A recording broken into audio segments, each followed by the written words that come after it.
Salam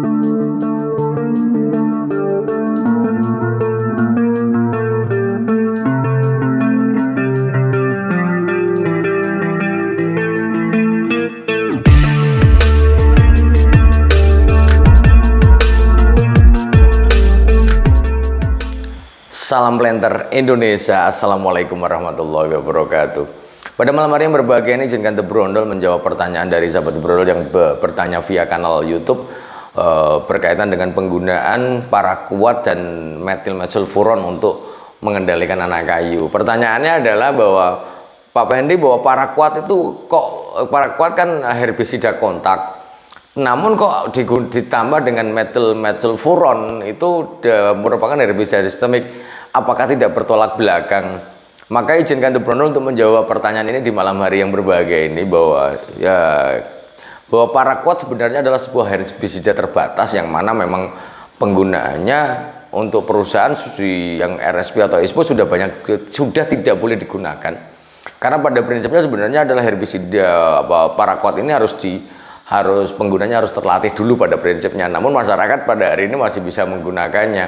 Lah, ketika ngomongin herbisida paraquat ini adalah bersifat kontak, di mana bahwa syarat menggunakan herbisida kontak ini yang pertama harus ada sinar matahari, yang kedua ada oksigen, sehingga memang akan terjadi akan memecahkan sel daun dari gulma itu akan relatif lebih cepat. Lah, ketika kita menggunakan paraquat ini biasanya adalah digunakan untuk gulma berdaun lebar yang lunak, misalnya kayak babandotan, kemudian kayak asistasia, itu akan sangat mudah untuk dikendalikan. Namun berdaun lebar yang berkayu, maka penggunaan paraquat itu tidak bisa, maka harus dicampur dengan herbisida yang bersifat sistemik sebagai tambahannya untuk meresapkan ke dalamnya, yaitu adalah metilmesulfuron. Metilmesulfuron bersifat sistemik, kok bisa kok bisa ditambahkan dengan paraquat? Pada prinsipnya adalah paraquat akan memecahkan sel lignin dulu, sehingga nanti metilmesulfuron akan mudah masuk ke dalamnya secara sistemik. Pada prinsipnya seperti itu, sehingga bahwa penggunaan metilmesulfuron di dalam percampuran ini akan mematikan sempurna anak kayu. Misalnya kayak melastoma, kayak klidemia, itu akan mati total menggunakan campuran kedua campuran ini. Pertanyaannya sekarang memang perusahaan tidak boleh menggunakan paraquat, sehingga hanya menggunakan metilmesulfuron, di mana bahwa penggunaan metilmesulfuron ini kalau sendirian tidak akan pernah efektif, apalagi metilmesulfuron adalah herbisida bubuk yang kalau digunakan single kurang kuat, sehingga dia harus ada surfaktannya, sehingga jadi penggunaan paraquat yang dikombinasikan dengan metilmesulfuron ini bisa digunakan untuk anak kayu, walaupun anak kayunya adalah anak kayu khusus, yaitu biasanya adalah yang berdaun lebar, yang jenis-jenis klidemia atau melastoma itu akan hancur lebur, akan mati secara total. Lah, penggunaannya memang perbandingan dari paraquat dan metilmesulfuron adalah bahwa seperti ini. Kalau seandainya menggunakan 60 cc paraquat saja, jeder 60 cc paraquat, maka daun melastoma ataupun daun gulma berdaun lebar ini yang berkayu ini relatif hanya rontok saja, akan mati rontok dan nanti akan tumbuh tunas lagi. Sehingga diperlukan dengan menggunakan metilmesulfuron, sehingga penggunaannya para planter dan para petani semuanya, kalau mau untuk anak kayu campuran ini, maka paraquatnya jangan terlalu banyak-banyak, sehingga penggunaannya yang biasanya mungkin menggunakan 100 cc, 80 cc sampai 100, mungkin bisa dikurangi jadi lebih efektif lagi ketika penggunaannya adalah menggunakan paraquat yang dicampur dengan metilmesulfuron.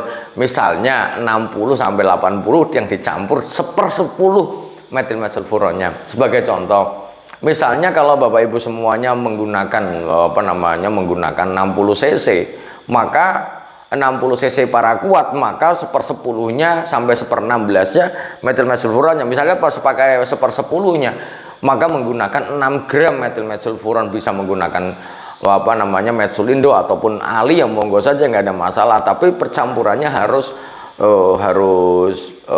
sempurna ya. Sehingga kalau mau mencampur, apakah bertentangan? Jawabannya adalah tidak bertentangan.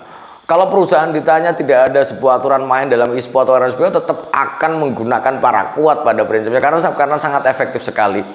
Tapi tidak apa ya, karena kenapa tidak boleh perusahaan aja kayak karena ada aturan main di dalam aturan lingkungan bahwa paraquat tidak diperbolehkan lagi lah. Kemudian di dalam percampurannya yang harus dipahami, karena bahwa paraquat biasanya berbentuk apa, liquid ya, cair atau EC ya, itu. Kemudian kalau yang methyl itu apa, metil methylfuron itu biasanya dia berupa bubuk, sehingga percampurannya sekali lagi adalah 1/10-nya. Itu akan jauh lebih bagus 1/10-nya jika memang vegetasi anak kayu cukup banyak, maka 1/10-nya. Kemudian cara menyampur yang benar adalah tidak masukkan, misalnya masuk 60 cc masukkan ke dalam cap, kemudian 5 gram ditabur dimasukkan yang dalam bentuk asli metil methylfuronnya, misalnya bentuknya bubuk dimasukkan dalam tangki, ya jangan. Penggunaan metil methylfuron sekali lagi para planter dan para petani, karena dia berbentuk bubuk, alangkah baiknya ketika dimasukkan ke dalam botol dulu kecil, ataupun misalnya kayak gayung diaduk sampai rata dulu baru dimasukkan di dalam tangki. Jangan mencampur di dalam tangkinya, karena biasanya pencampuran dalam tangki tidak akan pernah sempurna. Mungkin itu aja dulu yang dapat saya sampaikan pada kesempatan di malam hari yang berbahagia ini, karena begini, masih banyak para petani yang beranggapan bahwa penggunaan paraquat itu di atas 100 cc. Wah, ini mungkin saya harus sampaikan lagi bahwa penggunaan paraquat untuk piringan itu sih boleh-boleh saja, tapi penggunaannya harus arif dan bijaksana. Karena begini, konsep paraquat ini ketika dia cairannya nempel ke dalam daun, maka dia akan memecahkan sel daunnya. Begitu juga dia ketika misalnya penggunaan, kalau biasanya kalau petani itu kalau tidak menggunakan sampai dia benar-benar basah kuyup, netes-netes itu nggak puas. Ini yang sebenarnya adalah penggunaan yang salah. Sehingga kalau toh menggunakan nozzle, ya nozzle yang agak deras, tapi jangan sampai basah kuyup sampai netes-netes. Karena ketika penggunaan paraquat itu netes-netes ke tanah dan sampai mengenai akar serap kita yang berwarna putih-putih, maka akar serapnya relatif akan terbakar juga dan akan mengalami pecah sel akarnya. Ini yang menjadi permasalahannya.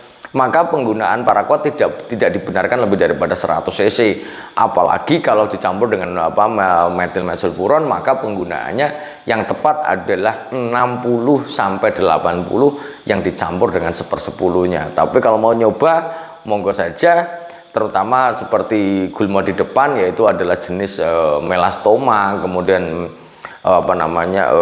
melastoma, kemudian clidemia, ini yang ketika anak kayu yang menggunakan ini dengan campurannya sudah sangat cukup, akan sangat efektif. Yang penting dia semprot merata supaya dia pecah selnya, dan nanti akan memasukkan metil methylfuron ke dalamnya, akan jauh lebih efektif lagi. Mungkin itu saja dulu yang dapat saya sampaikan pada kesempatan di malam hari yang berbahagia ini. Semoga bermanfaat bagi sahabat-sahabat The Brondol semuanya. Dan mesti pada pengen kaos saya ya. Oke, jangan lupa mulai minggu depan sudah bisa diorder kaos The Brondol yang terbaru ini. Terima kasih, salam planter Indonesia. Assalamualaikum warahmatullahi wabarakatuh.